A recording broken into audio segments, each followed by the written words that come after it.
Assalamualaikum dan selamat sejahtera pelajar yang dikasihi sekalian. Apa khabar semua? Cikgu berharap agar pelajar berada dalam keadaan sihat dan sentiasa bersemangat untuk menuntut ilmu. Nama cikgu Nurul Huda binti Abdullah, guru geografi tingkatan 6 yang berkhidmat di SMK Teluk Panglima Garang, Kuala Langat, Selangor. Pada episod kali ini, cikgu akan menerangkan tema 5.1 iaitu tajuk ekologi dan ekosistem bagi semester 3 subjek geografi tingkatan 6. Cikgu berharap pelajar sudah bersedia untuk kita bersama-sama belajar dan mencapai objektif pembelajaran kita pada hari ini. Dalam tajuk kali ini, kita akan mencapai 4 objektif pembelajaran iaitu: pertama, menghuraikan konsep ekologi dan ekosistem.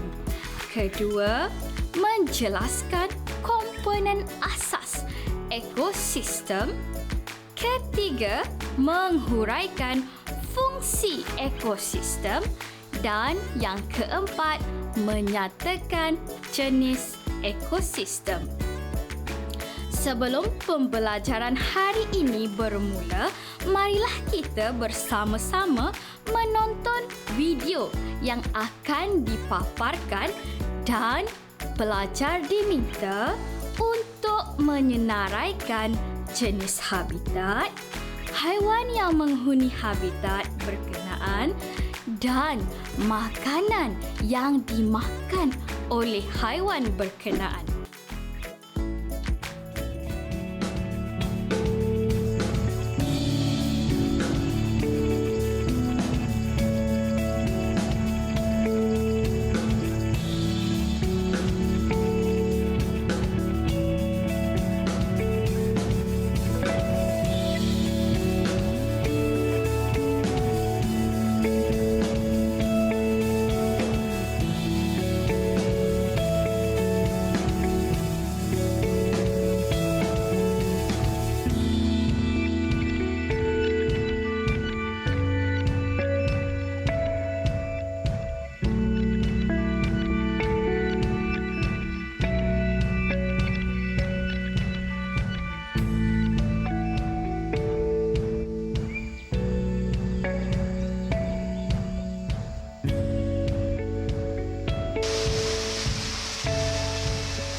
Tahniah pelajar kerana dapat menyenaraikan jenis habitat, haiwan menghuni habitat dan makanan yang dimakan oleh haiwan berkenaan.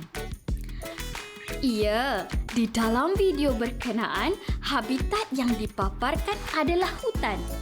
Monyet, semut dan burung pula merupakan antara haiwan yang menghuni hutan dan haiwan berkenaan memakan daun serta buah-buahan liar di hutan. Baiklah pelajar, cikgu akan menjelaskan kaitan antara video berkenaan dengan pembelajaran pada hari ini. Dalam objektif pembelajaran pertama, kita akan menghuraikan tentang konsep ekologi dan ekosistem. Baiklah, ekologi bermaksud satu cabang sains yang mengkaji habitat dan interaksi antara benda hidup atau organisma dengan persekitarannya. Contohnya, seperti di dalam gambar yang dipaparkan berkenaan, kita mengkaji habitat iaitu hutan dan interaksi antara benda hidup iaitu burung, ular, arnab, lembu, tumbuhan dan sebagainya dengan persekitarannya. Manakala ekosistem pula meliputi konsep habitat, populasi, komuniti, koloni dan spesies. Maksudnya di sini, ekosistem lebih terperinci atau mempunyai skop yang lebih kecil berbanding dengan ekologi. Sekarang, kita akan mempelajari secara terperinci 5 komponen di dalam ekosistem. Komponen pertama ialah habitat. Habitat bermaksud tempat tinggal semula jadi bagi pelbagai organisma hidup untuk meneruskan kehidupannya di dalam sebuah ekosistem. Contoh habitat adalah seperti paya bakau, hutan hujan tanah pamah, hutan tanah tinggi, sungai, tasik semula jadi, laut dan sebagainya. Komponen kedua ialah spesies. Spesies terdiri daripada flora atau tumbuh-tumbuhan dan fauna atau haiwan. Spesies merujuk kepada flora dan fauna yang mempunyai rupa bentuk dan kaedah pembiakan yang sama. Contohnya seperti kucing, burung dan ayam. Okey, baiklah. Komponen ketiga ialah populasi. Populasi ialah sekumpulan organisma hidup yang sejenis dan hidup serta membiak dalam kawasan yang sama. Mereka mempunyai hubungan yang ringkas iaitu sesama spesies. Contohnya seperti singa yang hidup dan membiak dalam kawasan yang sama.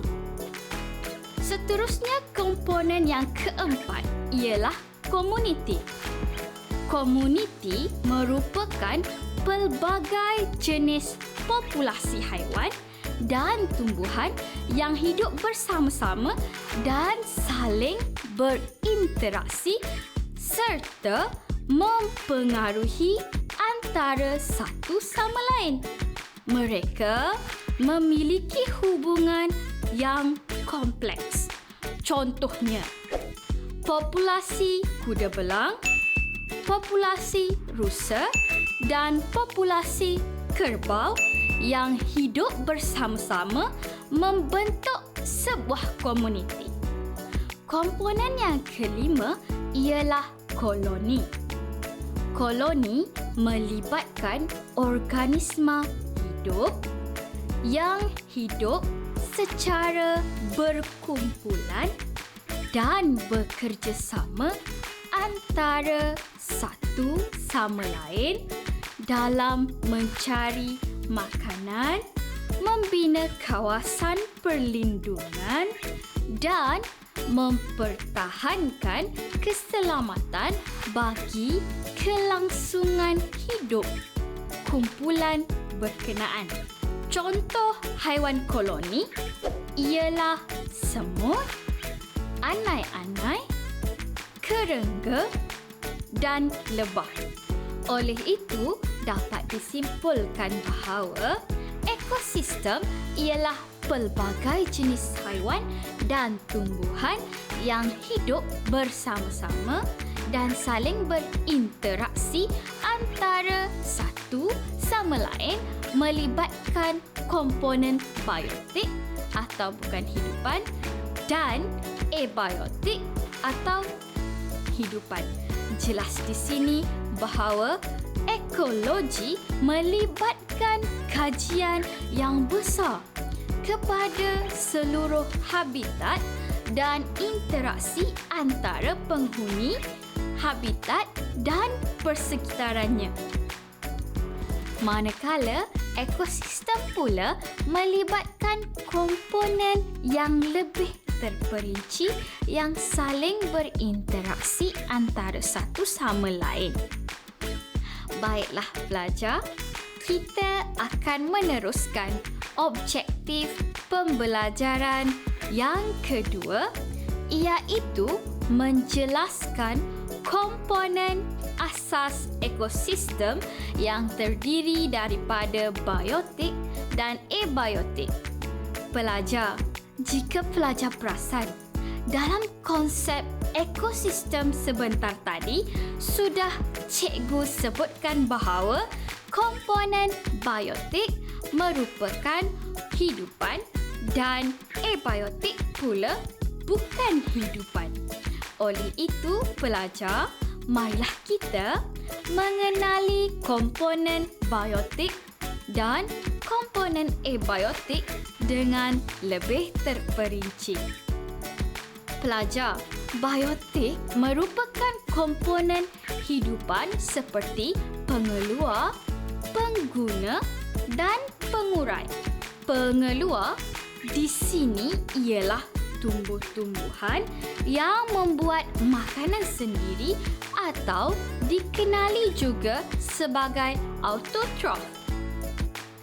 Pengguna pula merujuk kepada haiwan yang memakan tumbuh-tumbuhan atau pengeluar seperti lembu, rusa, zirafah, kuda dan sebagainya.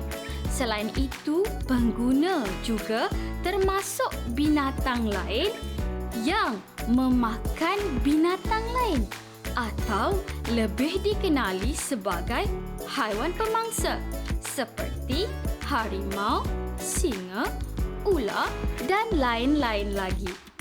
Ia juga dikenali sebagai pengguna primer, pengguna sekunder dan tertier. Seterusnya, pengurai pula merujuk kepada mikroorganisma atau dikenali juga sebagai organisma seni. Contohnya seperti bakteria, kulat, cacing dan sebagainya. Seterusnya pelajar, abiotik pula merujuk kepada komponen bukan hidupan seperti matahari, udara, air, tanah dan mineral. Jelas setakat ini pelajar? Bagus. Senang sahaja bukan? Sudah pelajar bersedia untuk meneruskan pembelajaran? Bagus pelajar. Semangat seperti ini yang kita perlukan. Oleh itu pelajar, marilah kita bersama-sama mencapai objektif pembelajaran kita yang ketiga pada hari ini, iaitu kita akan menghuraikan fungsi ekosistem. Fungsi ekosistem adalah berkaitan dengan bagaimana atau cara terjadi dua proses berkenaan, iaitu pertama, proses aliran tenaga dan yang kedua, kita nutrien. Proses pertama ialah proses aliran tenaga. Aliran tenaga dalam ekosistem melibatkan aliran sehala pemindahan tenaga daripada matahari kepada komponen biotik dan abiotik. Mari kita sama-sama lihat cara tenaga dialirkan melalui siratan makanan dalam sesuatu ekosistem.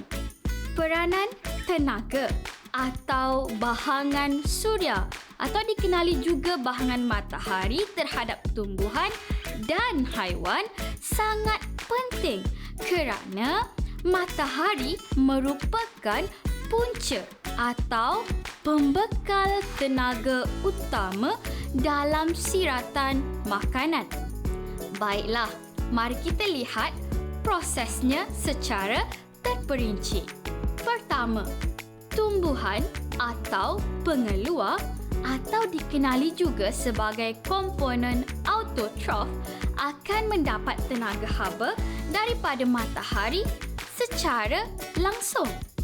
Tumbuhan juga akan menyerap karbon dioksida dan akan menjalankan proses fotosintesis yang akan menghasilkan oksigen dan dalam masa yang sama, tumbuhan akan memproses makanannya sendiri.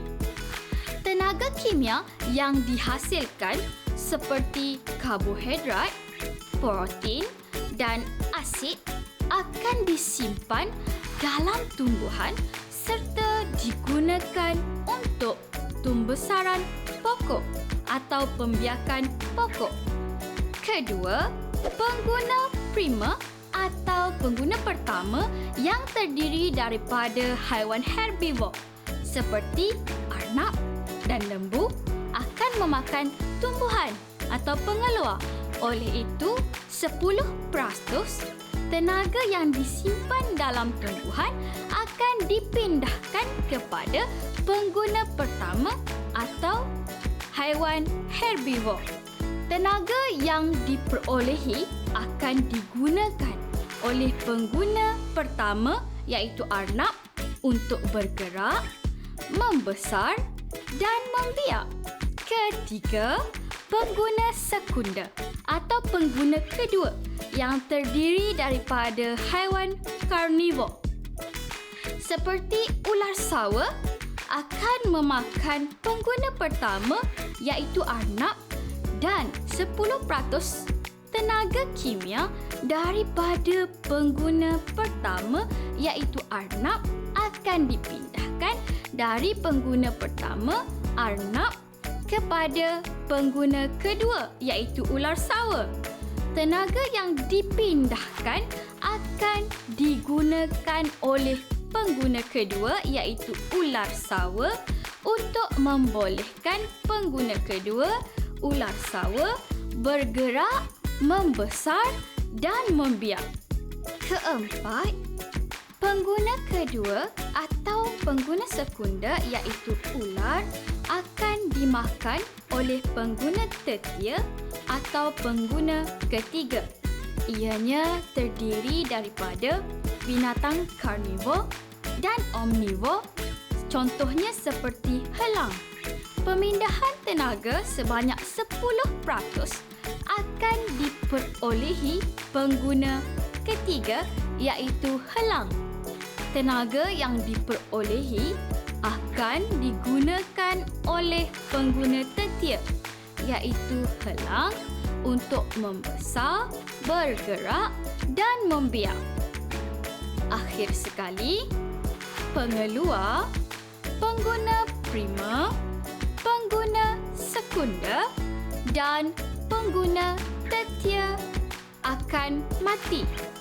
Oleh itu, semuanya akan direpotkan dan diuraikan oleh organisma pengurai. Contohnya seperti kulat dan bakteria. Aktiviti penguraian ini akan menghasilkan nitrit, nitrat dan amonia yang akan digunakan kembali oleh tumbuhan sebagai nutrien. Baiklah pelajar perlu ingat 5 proses dalam aliran tenaga dan aliran tenaga ini akan mengalami proses yang berulang dan berterusan atau dipanggil juga sebagai kitaran tenaga. Seterusnya, kita akan melihat proses kitar nutrien pula.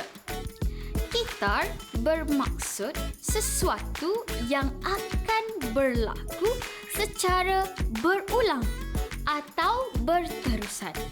Kitar nutrien dalam ekosistem merujuk pelbagai jenis unsur dan bahan yang diperbaharui melalui biosfera yang menggabungkan komponen abiotik dan komponen biotik dan akan melalui 3 fasa yang lengkap. Baiklah, fasa pertama ialah proses dalam udara atau dalam atmosfera. Fasa yang kedua pula ialah proses dalam tumbuhan dan haiwan atau biosfera. Fasa yang ketiga ialah proses dalam tanah atau litosfera. Antara kitar nutrien yang terlibat ialah kitar karbon, kitar oksigen, kitar nitrogen dan kitar fosforus. Jadi, dapat disimpulkan bahawa fungsi atau peranan ekosistem terbahagi kepada dua, iaitu proses aliran tenaga dan proses kitar nutrien. Ianya sangat penting dalam kelangsungan hidup komponen biotik yang bergantung dengan komponen abiotik. Pelajar, kini sampailah kepada objektif kita yang keempat, iaitu menyatakan jenis ekosistem daratan dan ekosistem akuatik. Pelajar sekalian, ekosistem daratan melibatkan interaksi antara komponen biotik dan abiotik seperti pengeluar, pengguna, pengurai, cahaya matahari, udara dan tanah. Manakala ekosistem akuatik pula melibatkan medium air, pengeluar, pengguna, pengurai, cahaya matahari dan tanah. Interaksi antara komponen biotik dan abiotik akan dipengaruhi oleh kedalaman air dan melibatkan jumlah penerimaan cahaya matahari. Contoh ekosistem daratan ialah hutan tanah pamah atau hutan hujan tropika dan hutan tanah tinggi. Contoh ekosistem akuatik pula ialah tasik dan paya bakau. Baiklah pelajar, kita telah selesai mempelajari tajuk ekologi dan ekosistem. Namun, sebelum kelas kita berakhir pada hari ini, marilah kita bersama-sama menguji minda kita. Cikgu berharap pelajar sudah pun bersedia. Soalan pertama.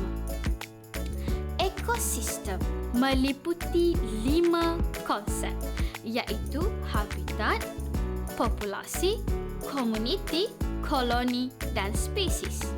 Apakah yang dimaksudkan dengan koloni? A. Tempat tinggal. B. Mempunyai ciri, rupa bentuk dan kaedah pembiakan yang sama. C. Hidup secara berkumpulan dan saling bekerjasama antara satu sama lain. D. Pelbagai jenis populasi yang hidup bersama-sama dan saling berinteraksi. Sangat bagus pelajar. Tepat sekali. Jawapannya ialah C. Hidup secara berkumpulan dan saling bekerjasama antara satu sama lain.